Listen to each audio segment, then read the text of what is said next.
Good evening friends, I am Harveer Saradna. Welcome to my YouTube channel Sangyan Pratiyogi संस्थान।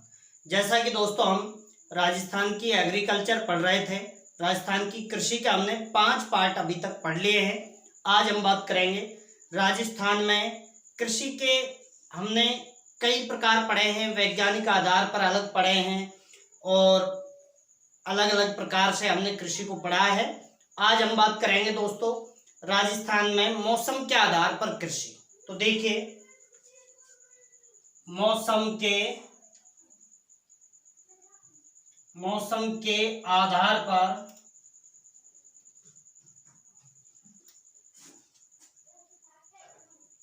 कृषि। तो देखिए, हम बात करेंगे इसमें सबसे पहले दोस्तों मौसम के आधार पर कृषि 3 प्रकार की होती है दोस्तों। 3 प्रकार की, जैसे एक तो मौसम होता है दोस्तों जून जुलाई से और सितंबर अक्टूबर।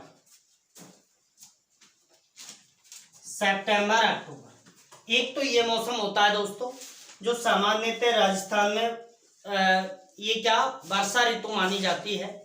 तो देखिए, एक तो ये मौसम होता है। मौसम के आधार पर कृषि 3 प्रकार की होती है। एक तो जून जुलाई से और सितंबर अक्टूबर तक, यानी जून जुलाई में तो बुआई हो जाती है और सितंबर अक्टूबर में इसकी कटाई कर ली जाती है। दूसरा है दोस्तों अक्टूबर नवंबर से और मार्च अप्रैल तक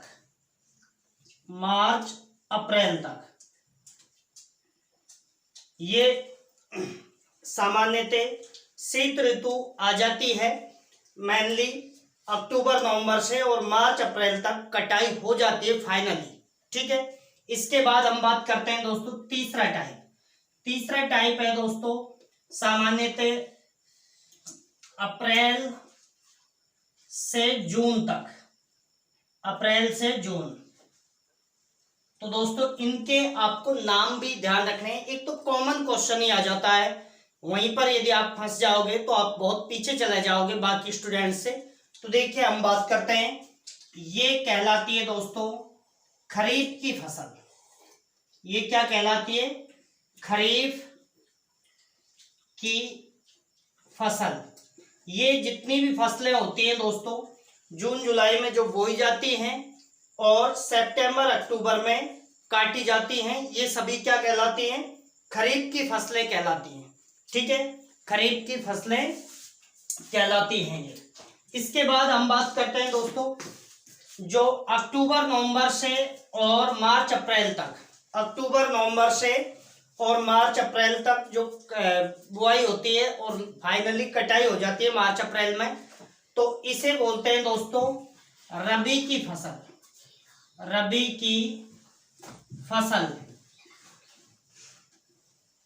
ठीक है। ये खरीफ की फसल, रबी की फसल और दोस्तों इसको बोलते हैं जायद की फसल। अब हम यहां पर बात करते हैं दोस्तों, तो देखिए खरीफ की जो फसल होती है इसको बोलते हैं सियालू। इसका दूसरा नाम है दोस्तों सियालू। कई बार कंफ्यूज हो जाते हैं कि भाई सियालू किसे कहा जाता है, तो खरीफ, रबी और जायद इस तरीके से ऑप्शन आ जाएंगे। जो आप जायद में तो ऐसा कोई दिक्कत ही नहीं है, खरीफ और रबी में ही कंफ्यूज हो जाते हैं स्टूडेंट। तो देखिए, खरीफ को तो कहते हैं दोस्तों सियालू कहते हैं और रबी की फसल को कहते हैं दोस्तों उनालू कहा जाता है रबी की फसल, ठीक है। तो ये आपको यहां तक समझ में आ गया होगा जो मौसम के आधार पर 3 प्रकार की कृषि होती है दोस्तों। एक तो खरीफ की फसल जिसे सियालू कहते हैं, रबी की फसल जिसे उनालू कहते हैं और जायद की फसल। अब दोस्तों इनके उदाहरण हम पढ़ेंगे, एक एक को उठाते हैं। अब हम लेते हैं सबसे पहले खरीफ की फसल। तो देखिए, हम पहला ले रहे हैं इसमें से खरीफ की फसल।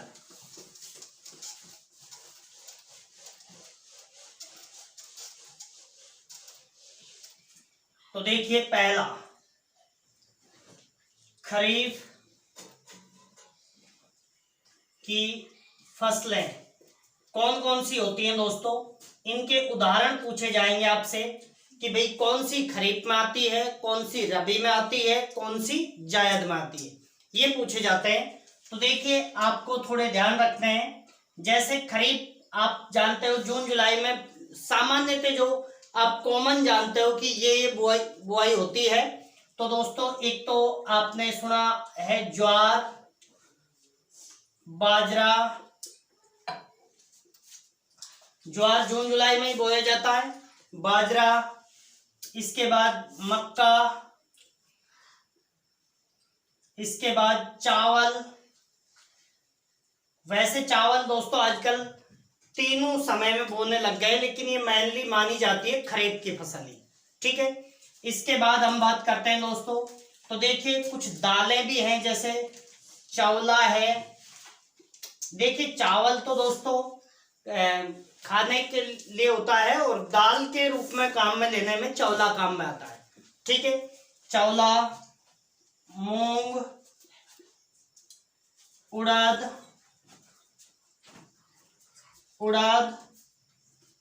अरहर। इसके बाद हम बात करते हैं दोस्तों मूंगफली।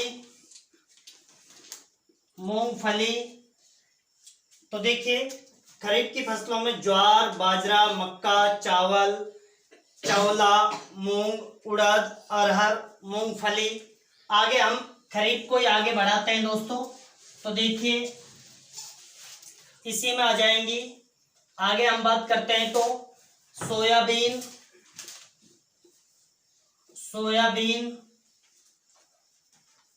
नेक्स्ट अपन बात करते हैं दोस्तों, तो एक आ जाता है अरंडी। तो ये कुछ खरीफ की फसलें हैं जो आपसे पूछी जाएंगी कि निम्नलिखित में से कौन सी खरीफ की फसल है। तो वहां पर आपको इनमें से दे देंगे कोई एक तो, और बाकी तीन दे देंगे आपको रबी की फसल। अब आपको ये सारी अच्छे से याद हैं तो जाकर ही आप जवाब दे पाओगे, ठीक है। अब हम बात करेंगे दोस्तों, तो इसका आप स्क्रीनशॉट ले सकते हो, और इसके बाद हम बात करेंगे रबी की फसल, ठीक है। तो दोस्तों क्या है कि आपको बेहतरीन तरीके से आपको हर पॉइंट बाय पॉइंट पढ़ाया जा रहा है राजस्थान के कृषि में। इसी तरीके से मैथ्स की क्लास भी अल्टरनेट एक दिन छोड़ के एक दिन तो आपको राजस्थान की क्लास मिलती है, ऐसे ही मैथ्स की मिलती है दोस्तों। लेकिन और करंट अफेयर्स रेगुलर चलता है। कंप्यूटर अभी रोक रखा है दोस्तों, लेकिन आप पूरा पढ़ नहीं रहे हो, पूरा पढ़िए। आपको निःशुल्क क्लासें मिल रही हैं दोस्तों, इससे बेहतर क्या होगा, ठीक है। आपको निःशुल्क कक्षाएं दी जा रही हैं, ठीक है। अब हम बात करते हैं दूसरा है दोस्तों रबी की फसलें। तो देखिए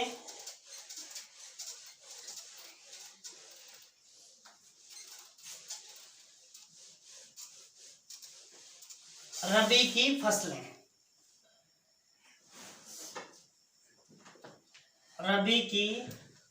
फसलें,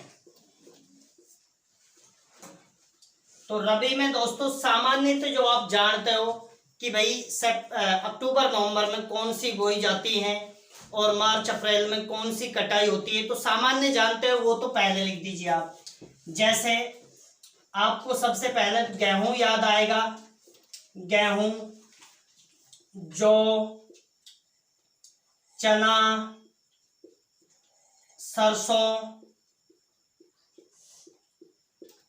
सरसों, राई। एक दोस्तों यहां आपको अच्छे से ध्यान रखना है, तारामीरा, ये बहुत पूछा जाता है दोस्तों, तारामीरा भी। आगे आपको ध्यान रखना है दोस्तों अलसी, ये भी बहुत पूछी जाती है। क्यों अलसी और अरंडी में क्या हो जाते हैं स्टूडेंट, कंफ्यूज हो जाते हैं दोस्तों, अलसी और अरंडी में। तो अरंडी तो है खरीफ की फसल और अलसी है दोस्तों रबी की फसल, ठीक है। इसके बाद अपन बात करते हैं तो दोस्तों इस समय में ज्यादातर जो मसाले हैं वो भी इसी समय में बोए जाते हैं, जैसे लहसुन। इसके बाद हम बात करते हैं दोस्तों धनिया, इसके बाद बात करते हैं मिर्च, इसके बाद हम बात करते हैं। तो दोस्तों अच्छा देखिए, जो खरीफ की फसल है उसमें आप कपास भी शामिल कर सकते हो, और भी आप काफी शामिल कर सकते हो, जैसे जैसे आपके माइंड में आए कमेंट बॉक्स में भी डालते रहना, ठीक है। तो देखिए मिर्च आ जाएगा, मेथी आ जाएगा दोस्तों, मेथी, ये भी क्या है दोस्तों, ये सभी भी किसकी फसलें हैं, रबी की फसल। और आप बाकी और देख सकते हो, बाकी मुख्य रूप से यही सामान्यतः पूछी जाती है दोस्तों। तो देखिए गेहूं, जौ, चना, सरसों, राई, तारामीरा, अलसी, लहसुन, धनिया, मिर्च, मेथी, आलू भी आ जाता है दोस्तों, जैसे आलू, गाजर,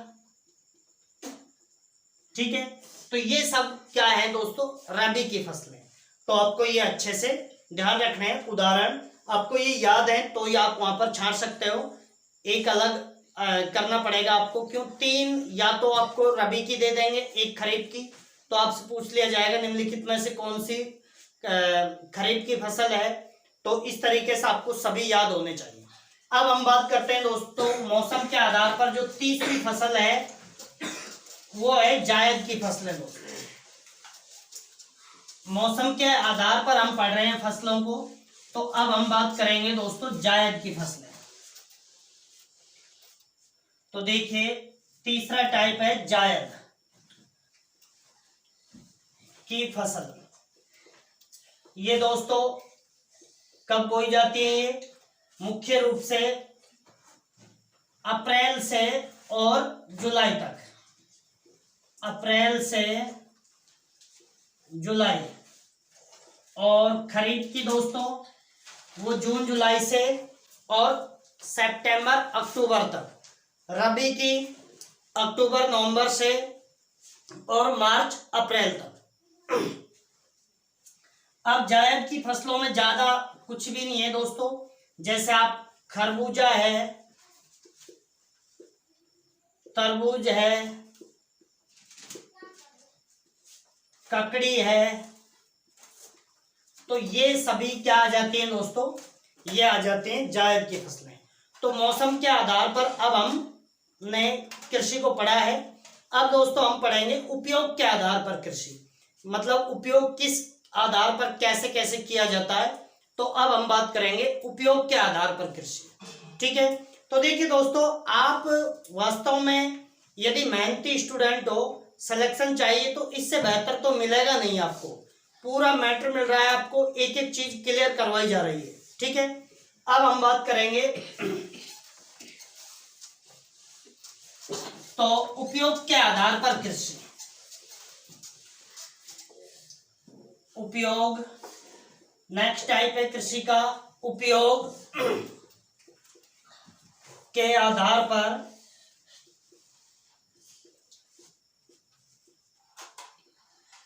कृषि। तो देखिए दोस्तों, उपयोग के आधार पर हम पढ़ेंगे।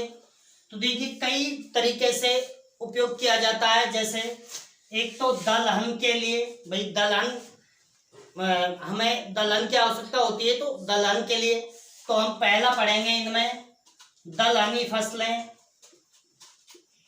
दलहनी फसलें। तो देखिए दलहनी फसलों की बात करते हैं दोस्तों, तो क्या होता है, जैसे मूंग है, उड़द है, मोठ है, चौला है, सोयाबीन, ये मतलब दाल प्राप्त करने के लिए ये फसलें उगाई जाती हैं। तो देखिए मूंग, उड़द, मोठ, चौला, सोयाबीन। अब वैसे तो दोस्तों मूंग, उड़द, मोठ, चौला, सोयाबीन मौसम के आधार पर पूछे तो ये खरीफ की फसल है, लेकिन अब हम पढ़ रहे हैं दलहनी। दलहनी आपसे पूछा जाए तो आपको ये सब बतानी है। चना भी आ जाएगा दोस्तों इसमें। इसमें जो चना है वैसे दलहनी फसल है दोस्तों। देखिए दलहनी फसलों में ज्यादातर खरीफ की है, लेकिन चना किसका है दोस्तों, रबी की फसल। चना किसका है, रबी। यानी दाल किन किन से बनाई जाती है, मूंग, उड़द, मोठ, चौला, सोयाबीन, चना, इन सब से। अब देखिए सोयाबीन को हम दलहन में भी पढ़ रहे हैं दोस्तों, क्योंकि इसकी सोयाबीन की दाल भी बनाई जाती है। और दोस्तों सोयाबीन को हम तिलहन में पढ़ेंगे, क्योंकि तेल भी निकाला जाता है। तो अब हम बात करते हैं दूसरा टाइप इसमें उपयोग के आधार पर तिलहनी, यानी तिलहन। तिलहन की बात करते हैं तो दोस्तों एक तो सरसों आ जाता है, सरसों, राई, तिल, तिल, सोयाबीन, ये सब दोस्तों। और एक होहोबा, होहोबा, जोजोबा, होहोबा, जोजोबा। इसका दूसरा नाम है दोस्तों रतन जोत, रतन जोत। और इसे पीला सोना भी कहा जाता है। देखिए सरसों, राई, तिलहन, सोयाबीन, होहोबा, जोजोबा, यानी होहोबा जोजोबा एक ही है दोस्तों। रतन जोत बोलते हैं इसे, और इसे पीला सोना भी कहते हैं। ठीक है, तो ये तिलहनी हो गई। इसके बाद हम बात करते हैं दोस्तों, आगे बढ़ते हैं। तो देखिए उर्वरकता के आधार पर फसलें उपयोग में, एक उर्वरकता के लिए भी, भूमि की उर्वरकता बढ़ाने के लिए भी मतलब ये फसलें बोई जाती हैं। तो देखिए भूमि की उर्वरता बढ़ाने के लिए, तो देखिए ज्यादातर भूमि की उर्वरता बढ़ाने के लिए दोस्तों दलहनी फसलें उगाई जाती हैं, जैसे मूंग, मोठ, उड़द, अरहर, ये सब दोस्तों। यानी भूमि की उर्वरता बढ़ाने के लिए दलहनी फसलें ही उगाई जाती हैं दोस्तों, जैसे मूंग, मोठ, उड़द, अरहर, ये सब। ठीक है, इसके बाद दोस्तों हम बात करते हैं नकदी फसलें। नकदी फसलें यानी जो जिनसे नगद पैसे मिलते हैं। तो देखिए हम बात करते हैं आगे नकदी फसलें। तो देखिए नकदी फसलों में दोस्तों कौन कौन सी आती हैं जिनको नगद मतलब बेच दिया जाता है तुरंत प्रभाव से। तो देखिए नकदी फसलों में जैसे एक तो सरसों ही आ जाएगी दोस्तों, सरसों तुरंत बेच दिया जाता है इसको। दूसरा राई, इसके बाद हम बात करते हैं तो कपास, कपास, गन्ना, ये सब दोस्तों क्या है, नकदी फसलें। देखिए नकदी फसलों में सरसों, राई, कपास, गन्ना, ये सब है। ठीक है, इसके बाद हम बात करते हैं दोस्तों, तो हम बात करते हैं खाद्यान्न फसलें। खाद्यान्न फसलें, तो देखिए खाद्यान्न फसलों में दोस्तों आप खाने वाली फसलें आप देख लोगे। अब यहाँ पर दोस्तों इनका उपयोग के आधार पर हमने इनका वर्गीकरण किया है। खरीफ और रबी और जायद वो मौसम के आधार पर पढ़ा था। पहले हमने ट्रक कृषि भी पढ़ी थी, शुष्क कृषि पढ़ी थी, वो जमीन के हिसाब से पढ़ी थी दोस्तों, कहाँ पर कैसी स्थिति है, कहाँ पर कैसा बोया जाता है, पानी कितना है, वहां पर बारिश कितना होता है, सिंचाई का साधन कितने हैं, उस आधार पर पढ़े थे। फिर हमने कृषि के वैज्ञानिक वो भी पढ़े थे, प्रकार भी पढ़े थे। अब हम दोस्तों उपयोग के आधार पर पढ़ रहे हैं। तो खाद्यान्न फसलों में आप जानते ही हो, एक तो जौ आ जाएगा, गेहूं, ज्वार, मक्का। अब ये मिक्स हो गई दोस्तों, जैसे जौ रबी है, गेहूं रबी है, ज्वार, मक्का, बाजरा ये खरीफ की है। तो देखिए बाजरा,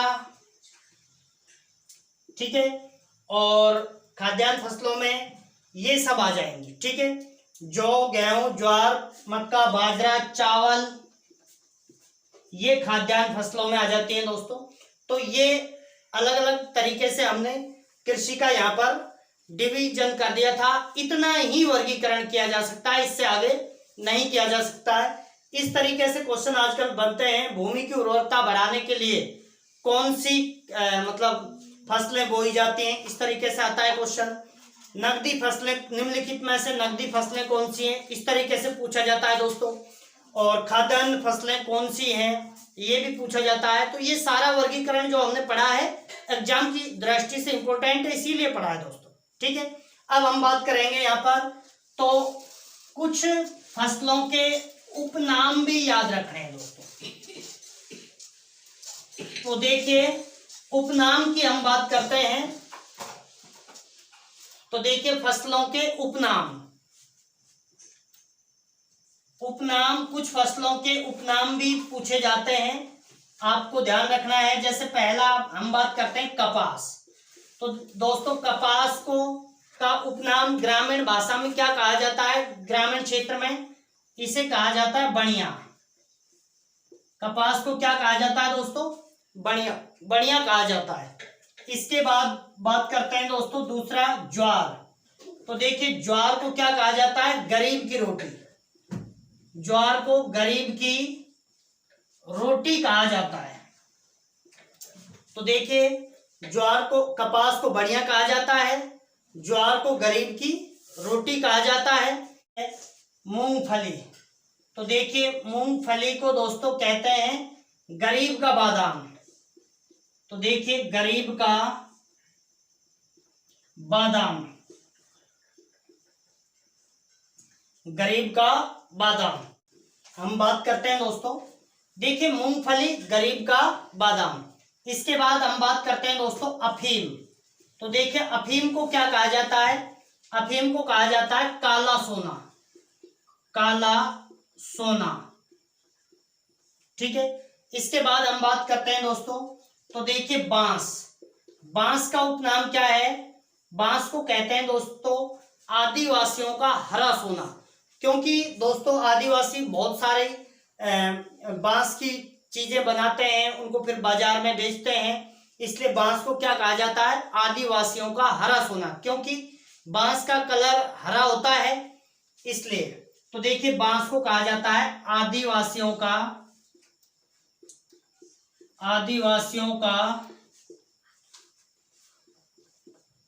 हरा सोना, या हम सीधा भी कह सकते हैं दोस्तों हरा सोना। और हरा सोना क्रांति किसके लिए चलाई गई थी, बांस के लिए ही तो चलाई गई थी।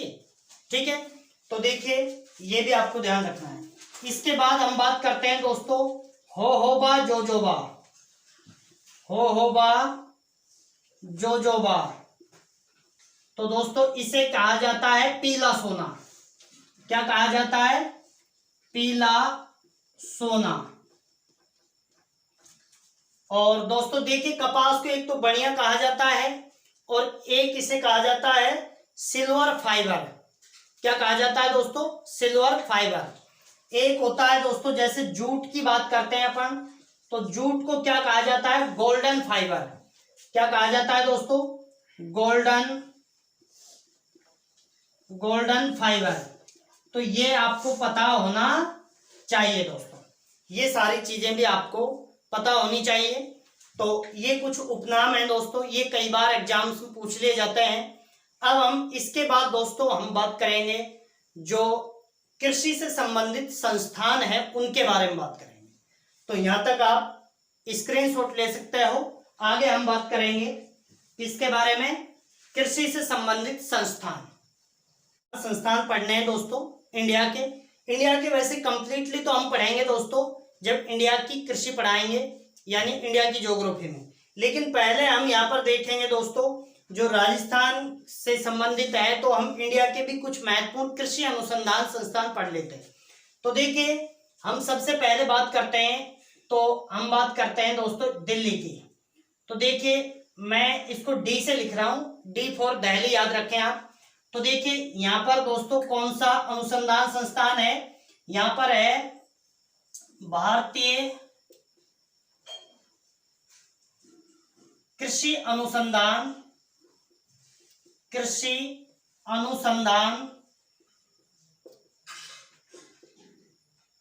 परिषद। भारतीय कृषि अनुसंधान परिषद कहां पर है दोस्तों, नई दिल्ली। बात करते हैं तो देखिए इसको शॉर्ट में बोलते हैं दोस्तों Indian council of agriculture research, ICAR बोलते हैं, Indian council of agriculture research. तो ये नई दिल्ली में है दोस्तों, और इसकी स्थापना हुई थी दोस्तों जुलाई 1929 को।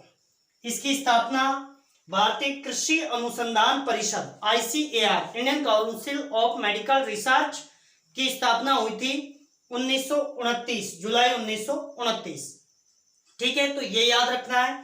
एक आपको दिल्ली में ही एक और याद रखना है दोस्तों। तो देखिए दिल्ली में ही दूसरा क्या है, भारतीय कृषि अनुसंधान संस्थान, अनुसंधान संस्थान। देखिए दोस्तों ये तो है परिषद, Indian council of medical research, ये तो है काउंसिल परिषद, और ये है दोस्तों कृषि अनुसंधान, है दोनों यहां तक सेम है, भारतीय कृषि अनुसंधान, भारतीय कृषि अनुसंधान, लेकिन वो है परिषद और ये है दोस्तों संस्थान। तो देखिए इसकी स्थापना दोस्तों पूसा में हुई थी, पूसा बिहार में, पूसा बिहार में इसकी स्थापना हुई थी, लेकिन इसको पूसा से फिर कहां पर ले आए दोस्तों, दिल्ली में ले आए। तो अभी ये कहां पर है, पूसा कैंपस दिल्ली में। स्थापना कब हुई थी इसकी स्थापना, तो इसकी स्थापना 1905 में हुई थी दोस्तों, ठीक है, लेकिन बाद में इसको दिल्ली लाया गया। अब हम बात करते हैं दोस्तों, तो देखिए यहां पर है देहरादून की बात करते हैं, देहरादून, तो देहरादून की हम बात करते हैं दोस्तों। तो यहां पर कौन सा है, केंद्रीय, नाम क्या है, केंद्रीय दलहन अनुसंधान संस्थान, अनुसंधान संस्थान। तो ये है दोस्तों कहां पर, देहरादून में। अब आपको ध्यान रखना है, भारतीय कृषि अनुसंधान परिषद दिल्ली, भारतीय कृषि अनुसंधान संस्थान पूसा बिहार में स्थापित, लेकिन आप दिल्ली में ही है। दलहन के लिए आपसे पूछा जाए दलहन अनुसंधान केंद्र कहां पर है, तो आप तुरंत देहरादून करना दोस्तों। इसके बाद चावल के बारे में पूछे, चावल के बारे में आपसे पूछे तो चावल का आपको बताना है ओडिशा में, कटक। तो देखिए यहां पर दोस्तों ओडिशा है, तो देखिए यहां कटक है, तो देखिए कटक कहां पर पड़ता है दोस्तों, ओडिशा में, ओडिशा। तो देखिए यहां पर कौन सा है दोस्तों, अब तो ऐसे ही लगता जाएगा, चावल, केंद्रीय चावल अनुसंधान संस्थान। तो मैं शॉर्ट में लिखूंगा केंद्रीय, केंद्रीय चावल अनुसंधान संस्थान, आप शॉर्ट में ही समझ जाइए। यहाँ केंद्रीय चावल अनुसंधान संस्थान कहां पर है दोस्तों, यह है कटक में, कटक कहां पर है, ओडिशा में। आगे हम बात करते हैं, तो देखिए कोलकाता यहां पर है दोस्तों, कोलकाता, और कोलकाता में क्या है दोस्तों, कोलकाता में है केंद्रीय जूट अनुसंधान संस्थान। तो देखिए जूट, आपको अब तो ऐसे ध्यान केंद्रीय लगाना है और फिर जिससे भी संबंधित है वो लगा देना है। जैसे देखिए ये दलहन से संबंधित है तो केंद्रीय दलहन अनुसंधान संस्थान, ये चावल से संबंधित है तो केंद्रीय चावल अनुसंधान संस्थान, ये जूट से संबंधित है कोलकाता में तो केंद्रीय जूट अनुसंधान संस्थान। तो अब मैं यहाँ शॉर्ट में लिखूंगा, ये किसके लिए, जूट के लिए। आप लिखोगे कैसे इसको, केंद्रीय जूट अनुसंधान संस्थान कहां पर है, कोलकाता में। कॉफी के लिए कहां पर है दोस्तों, कर्नाटक, कुर्ग। कॉफी के लिए कहां पर है दोस्तों, कर्नाटक, यानी कुर्ग में है। कुर्ग कहां पर है, कर्नाटक में। तो देखिए ये किसके लिए, कॉफी के लिए। लेकिन इसको भी आप कैसे लिखोगे दोस्तों, इसको भी आप ऐसे ही लिखोगे, केंद्रीय कॉफी अनुसंधान संस्थान कुर्ग, कर्नाटक। ठीक है, तो ये कुछ इंपॉर्टेंट है दोस्तों जो आपसे नॉर्मली पूछे जाएंगे। ठीक है, ये इंडिया से संबंधित कुछ महत्वपूर्ण संस्थान है जो आपसे पूछे जाएंगे, तो ये आप ध्यान रखना। बाकी कंप्लीट हम इंडिया के बारे में अनुसंधान संस्थान पढ़ेंगे। अच्छा, एक भारतीय कृषि अनुसंधान संस्थान पूसा कैंपस दिल्ली में, अब तो पूसा में स्थापना हुई थी बिहार में। एक है दोस्तों, सेकंड है ये पोर्ट ब्लेयर। पोर्ट ब्लेयर कहां पर है, अंडमान निकोबार में। तो आपको ध्यान रखना है, भारतीय कृषि अनुसंधान संस्थान दिल्ली में भी है, और भारतीय कृषि अनुसंधान संस्थान वो है पोर्ट ब्लेयर। पोर्ट ब्लेयर कहाँ है? अंडमान निकोबार द्वीप समूह पे। ठीक है, तो ये दो आपको याद रखना है। अब दोस्तों, अब हम बात करेंगे राजस्थान में कृषि से संबंधित अनुसंधान संस्थान। हम पढ़ेंगे राजस्थान के मुख्य कृषि अनुसंधान संस्थान। तो राजस्थान में जहां जहां पर मेन जहां पर कृषि अनुसंधान संस्थान है, उन्हीं डिस्ट्रिक्ट्स को मैंने यहाँ पर हाईलाइट किया है दोस्तों। तो देखिए, सबसे पहले तो भरतपुर की बात करते हैं। तो भरतपुर में है दोस्तों केंद्रीय सरसों अनुसंधान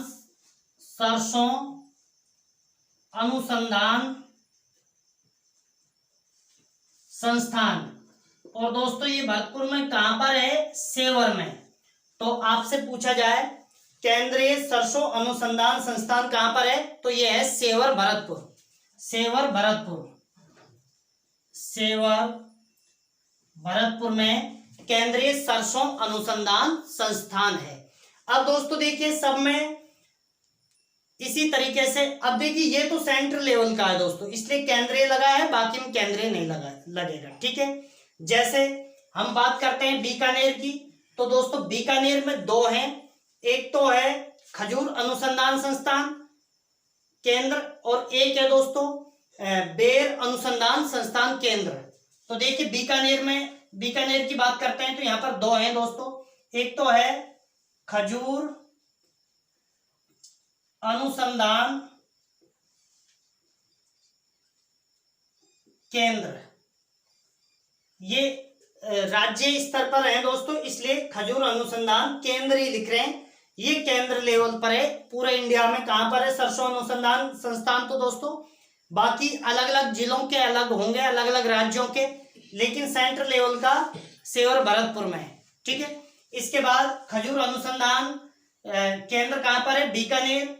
और बेर अनुसंधान केंद्र भी कहां पर है? अनुसंधान केंद्र, ये भी दोस्तों कहां पर है? ये भी बीकानेर में है। इसके बाद हम बात करते हैं दोस्तों, तो अब हम जोधपुर ले लेते हैं। तो देखिए जोधपुर में एक तो है दोस्तों काजरी, इनके बारे में वैसे डिटेल से पढ़ेंगे हम। काजरी की स्थापना 1959 में हुई थी। फुल फॉर्म क्या है? Central arid zone research institute. Central arid zone research institute स्थापना 1959 में हुई थी, बाद में पढ़ेंगे। और जोधपुर में एक काजरी हो गया, एक दोस्तों आफरी हो गया। आफरी भी क्या है दोस्तों?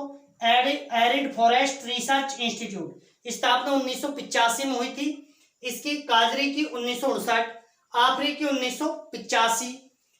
ठीक है, और एक दोस्तों यहाँ पर काजरी की स्थापना 1959 और आफरी की 1985 में हुई थी।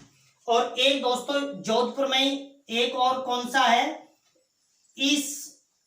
ईसबगोल अनुसंधान केंद्र। तो अब मैं शॉर्ट में ही लिखूंगा क्योंकि जगह कम पड़ेगी।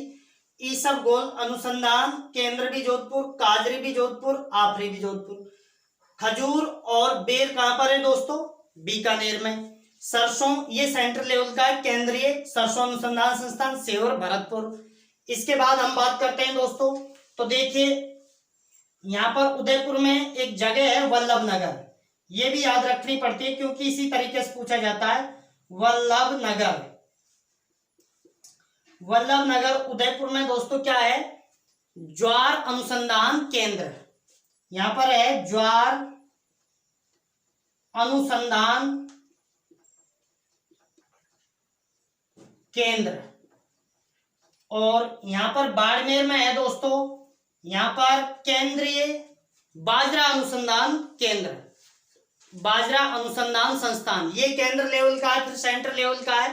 तो देखिए केंद्रीय बाजरा अनुसंधान संस्थान, शॉर्ट में लिख दिया है दोस्तों, आपको समझ जाना है। बाड़मेर में क्या है? केंद्रीय बाजरा अनुसंधान संस्थान। उदयपुर में क्या है दोस्तों? वल्लभ नगर में है ज्वार अनुसंधान केंद्र। बांसवाड़ा की बात करते हैं तो मक्का अनुसंधान केंद्र है दोस्तों। बांसवाड़ा में क्या है? मक्का अनुसंधान केंद्र। और दोस्तों जयपुर में एक जगह पड़ती है दुर्गापुरा।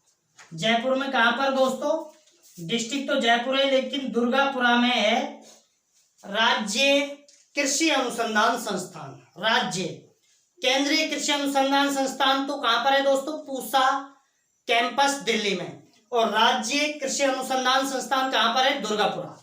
तो देखिए मैं यहां शॉर्ट में लिख रहा हूं, राज्य कृषि अनुसंधान संस्थान कहां पर है, दुर्गापुरा जयपुर में है। ये भी आपको अच्छे से याद रखना है। अजमेर की बात करते हैं दोस्तों, तो अजमेर में क्या है, मसाला अनुसंधान केंद्र तबीजी अजमेर में। तो देखिए मसाला अनुसंधान केंद्र अजमेर में एक जगह है दोस्तों तबीजी। तो देखिए तबीजी जगह है, वहां पर क्या है, मसाला अनुसंधान केंद्र तबीजी अजमेर में। तो ये दोस्तों राजस्थान के प्रमुख और कुछ बचे हुए हैं, वो और भी आगे हम डिस्कस करेंगे दोस्तों। और काजरी, आफरी, कापरी, इनको हम कंप्लीट डिटेल से डिस्कस करेंगे। तो आज हम यहाँ तक ही आपको पढ़ा रहे हैं। नक्शा बना बनाकर दो बार भरना, कम से कम आपके माइंड में सेट हो जाएगा। तो देखिए दोस्तों रेगुलर हमारी क्लास चल रही है। और दोस्तों चैनल को सब्सक्राइब करना न भूलें, क्योंकि हम 1000 का आंकड़ा छूते ही लाइव क्लास स्टार्ट कर देंगे, जिससे आपका कांटेक्ट बना रहेगा। आप क्वेश्चन भी पूछ सकते हो। तो चैनल को सब्सक्राइब करें और वीडियो को कंटिन्यू शेयर किया करो दोस्तों। बेल आइकन को प्रेस करें और अपने दोस्तों को भी सब्सक्राइब करने के लिए बोला करो। धन्यवाद। जय हिंद, जय भारत।